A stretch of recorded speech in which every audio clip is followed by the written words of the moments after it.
What's taking long? No, nothing specifically. It's just that I don't rush. I'm in no hurry. Yeah. Don't rush. Yeah.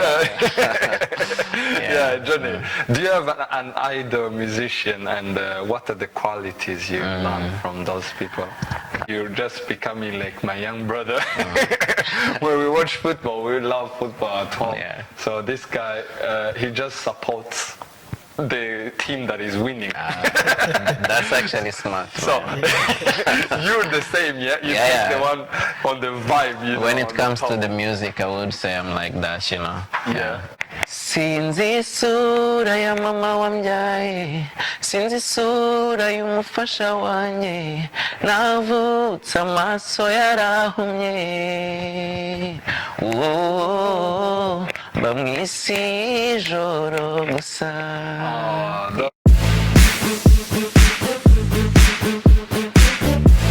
Again, welcome back to the Prince TV on part 2. We have our brother, the artist from Rwanda, Joni Boy. Joni Boy. Yeah, man. What's up, my brother? I'm good, bro. How are you, man? I'm good, man. Welcome to the Prince TV studio, man. Thank you for having me, bro. This is Calvin.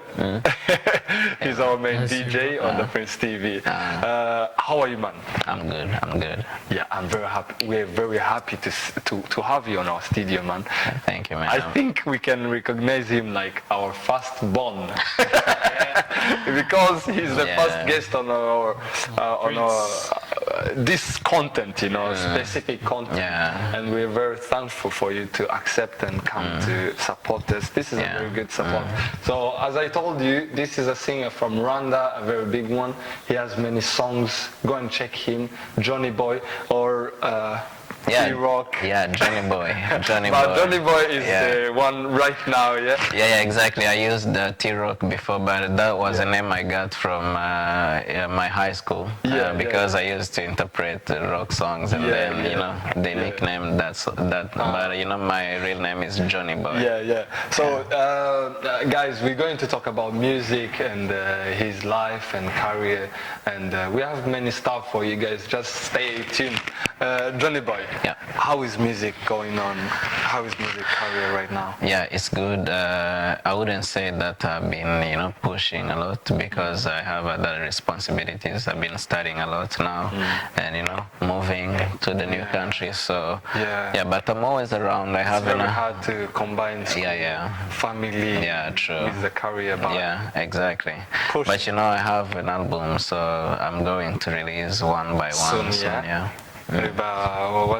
What's taking long? No, nothing specifically. It's just that I don't rush. I'm in no hurry. Yeah. Don't rush. Yeah. Joni. Do you have an idol musician, and what are the qualities you learn from those people? I think I don't have specifically, but I remember when I was a kid, I loved Westlife a lot, and by the time I shifted to Chris Brown, and then there is a time I was really loving Justin Bieber a lot, and now I like Nigerian music a lot. So it changes. It's like it doesn't have any specific reasons. It's just when it's a nice music, it hits me. So that's the only thing. So basically, you're just becoming like my young brother.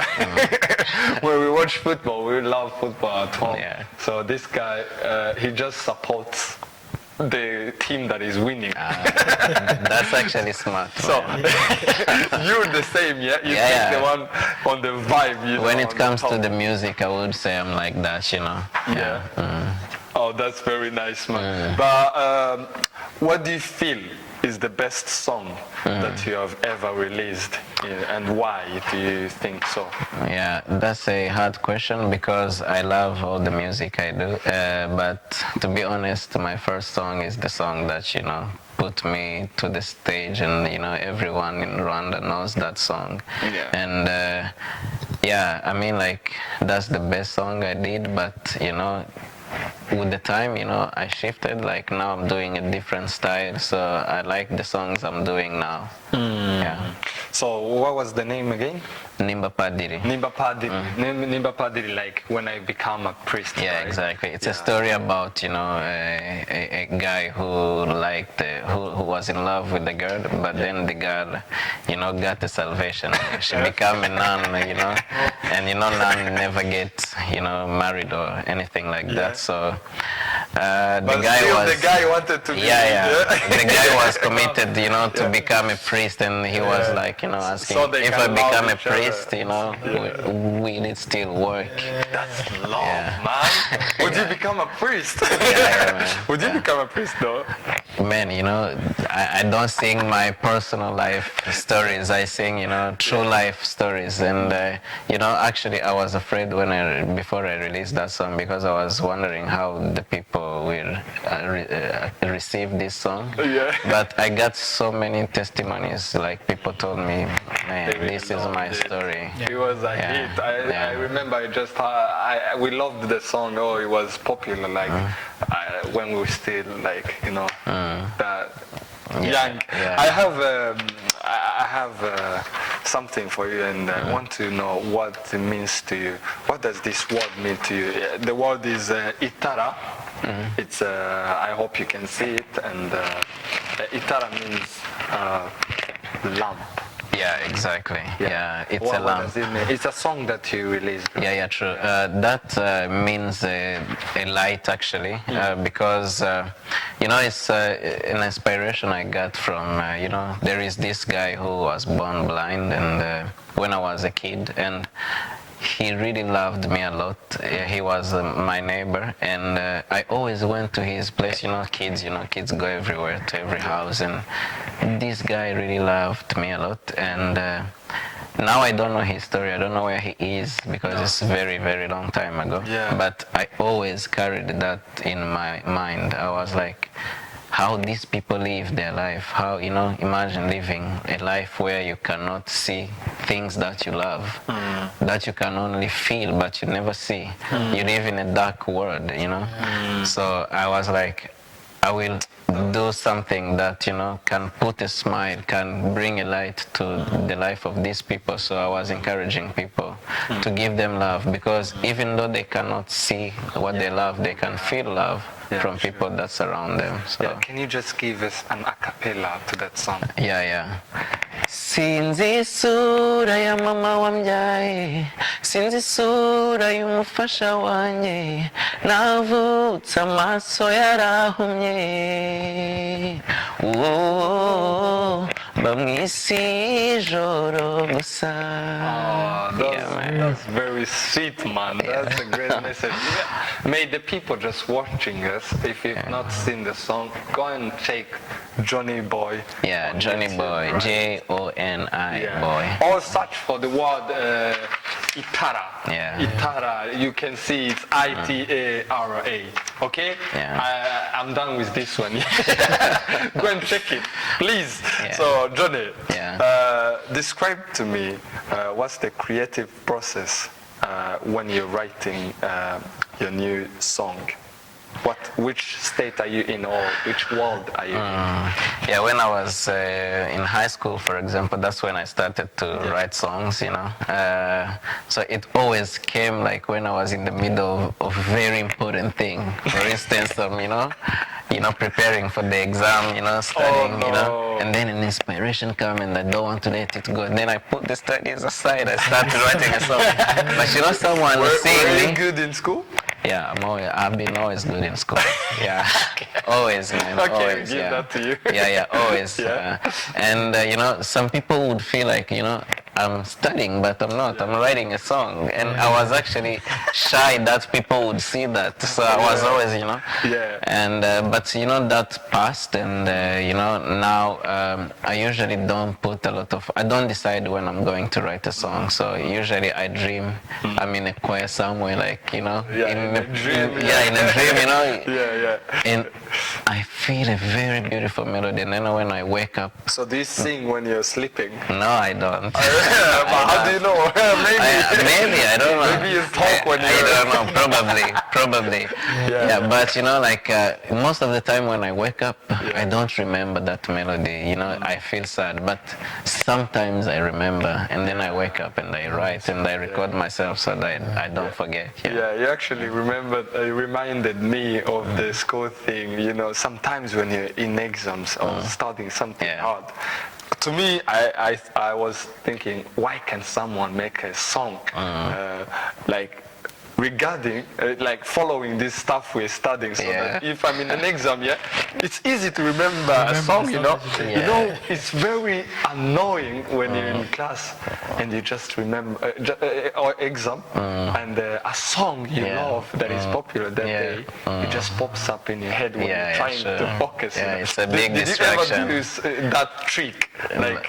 Not really. It always happened to me, with the music. But not the school things. No. That would be really so surprising if you did that. Joni, tell me about your favorite performance in your career and why do you think is the best?